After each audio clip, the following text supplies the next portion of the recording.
Before we go to the floor, we will ask for public participation. So anybody who's here who wishes to come forward and speak to this is welcome to come forward now. Please, sir, come ahead.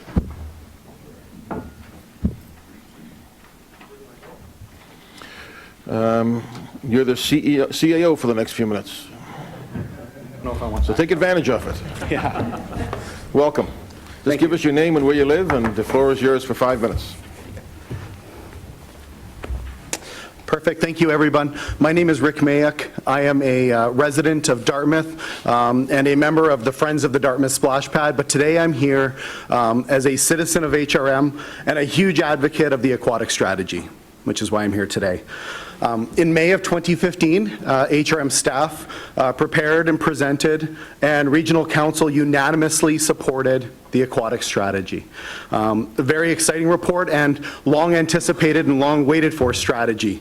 It identified the need for splash pads throughout HRM, not just Dartmouth, and specifically it identified the need for 3 regional size splash pads in the short term, which is 1 to 3 years. This budget does not consider this, and that's why I'm here today. Staff organized, they invested time and energy in engaging the community, mobilizing community, gathering information, and what came of that is that HRM is a little bit behind when it comes to splash pads.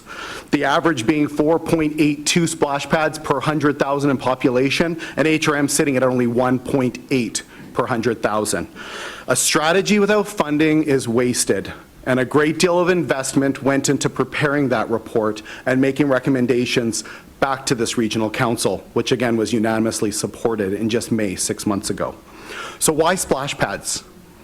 Splash pads, because we want to bring back play. Remember the kind of play when we were all kids. Remember that? Before the days of phones and tablets and electronics, we go outside on our bikes. Whether it was pirates or princesses, we were out having an adventure. It was unscripted play, right? We were out scraping our knee, learning how to get up and learning how to move again. So splash pads become an aquatic hub that are inclusive, that are accessible, that are safe, and yes, even eco-friendly now.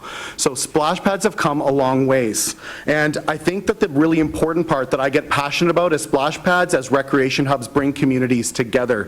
They give neighbors a place to come together and to learn and watch our children grow and play. But this is so much bigger than just Dartmouth. Although I'm a Dartmouth guy, and the words dartmouthsplashpad.ca has all kinds of business plans for Dartmouth in it, this is not about Dartmouth. This is about HRM, and it's about the Aquatic Strategy. It builds a case for splash pads and aquatic recreation play for all of HRM. And there's multiple districts and folks that represent citizens in this room where citizens have reached out to us as community members and said, hey, Friends of the Dartmouth Splashpad, we love what you're doing. How did you mobilize 1,000 citizens on a Facebook group? How did you get HRM and Community Council to come forward? So we are sharing those successes, and we're empowering other community groups, your citizens, to mobilize as well. And we're happy to continue. This is bigger than just Dartmouth.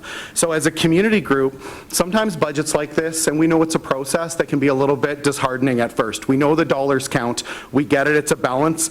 But what is the value of a mobilized community?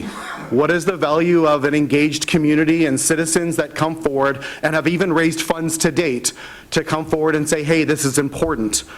This has been a journey for our group. Nearly 3 years since our very first meeting with Parks and Rec, multiple presentations to Community Council, unsolicited proposals to Parks and Rec, continuous meetings with the Parks group. So you can imagine how passionate we are, and that's why we hold really big stock in things like the Aquatic Strategy. Often as citizens, we're told a report is needed in order for Regional Council to act.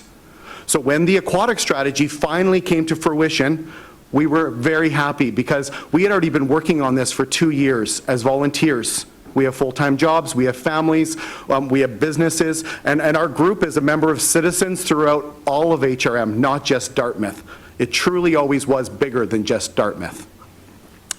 So as a citizen group, sorry, I already said that, we always feel that a staff report is important. We know that you don't have an easy job, and we know that it's a balance, and I get that. By speaking here today, I do apologize for hopefully making your job a little bit harder today, but not really sorry. So thank you for your time, and again, I appreciate all the hard work that you all do. Thank you. Thank you very much, Mr. Mayuk. Just one correction. Nothing is bigger than Dartmouth. Nothing could be. Okay. Here we go. I'd like to put a motion on the floor for $250,000 to help with a recreational project in the upcoming year for the Musquodoboit Valley. Second by Councillor Cleary, was it? Sorry. Yep. That's it. So just to be clear, is it, are you specifically asking for a splash pad or? Yeah, it's a splash pad with a playground. It's all on one piece of land. We've got it identified. We've got about a third of the money. And I'll go and build it myself if you fellas don't have time. But really, I think we could do it for, well, I'm led to believe that we can for that amount of money. We've got the water and sewer right there that we need, I understand, for a little splash pad. I'm not talking about something as big as you need in Dartmouth. I'm talking about something scaled to the size of the community that I live in. So again, just to clarify, it's a staff report for a recreational facility in Musquodoboit Valley. Yep. So we have a seconder for Councillor Cleary. Thank you. Councillor Austin, would you like to speak to that? Yes, thank you, Mr. Chair. And, you know, I'll support the request for a staff report on this because I know it's something that's important to Councillor Streatch. The only, and I wouldn't be doing my job very well if I didn't buzz in and speak up at this occasion, because it does put me in the awkward spot if we do have an aquatic strategy, and I had a resident from my own district and a community group that's been working on a splash pad piece for quite some time, and we have on the sheet that Jacques sent around about the programs that didn't make the cut was actually splash pads from Denise's shop. So I'm wondering if we can, you know, we've got the component here of Councillor Streatch's. I'm wondering if we can attach the splash pads in general so that the report actually takes a look at this from a more comprehensive way. If that's friendly, Councillor Streatch. Well, we'll see what the report comes back, and yeah. I just know I'll wear it in my community if I don't speak up, and then we're building splash pads elsewhere that aren't even part of our strategy.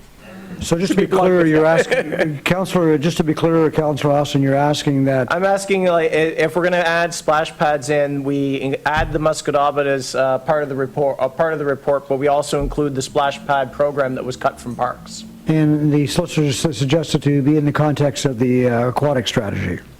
Yes. Add that to it, yes. Did you get that, Mr. Clerk? Because we've got on that, the list that didn't make it was not for this coming year, but for 21, 22, and 22, 23, which is part of what we're debating. 650 and 650 were in splash pads, and then there was one for the out years. And I don't even know if the one in Dartmouth was going to be one of those ones for those coming years, because the short term of the aquatic strategy was also Eastern Passage and Timberley. All right, Councillor. Thank you. So Councillor Cleary on this motion. Go ahead, sir. And I'm sure that the supplementary report will come back with that lens. I mean, staff are going to make a recommendation, and they have to have some viewpoint or basis to make the recommendation. So I'm sure it would include looking at it from the aquatic strategy point of view. But to Councillor Streatch's point, and full disclosure, you know, I married a girl from Middle, and so I would be probably shot tonight if I went home and I didn't support this. But we still have family who live there. We still visit. And, you know, there hasn't been a whole lot provided to that area, and particularly around Middle. And if you think about the Musquodoboit Valley, or the other valley as we like to call it, you know, we have a depopulation, not only from other parts of Nova Scotia to the urban core, we have a depopulation from some of our own rural communities into the urban core. And if we want to create great little villages, Musquodoboit, Harbour kind of villages, all around those rural communities, they need amenities. And so it's in that vein, because there has been a whole lot there. I think staff will come back with a recommendation, but I think it's a valid request for that particular part of the municipality. Speaking as someone who lives on Quinpool. Thank you, Mr. Chair. And Mr. Cleary, very smart to be influenced by that vote at home, because that can be very dangerous to go against that. See no more names on the list. Is the question being called for? Question's been called for.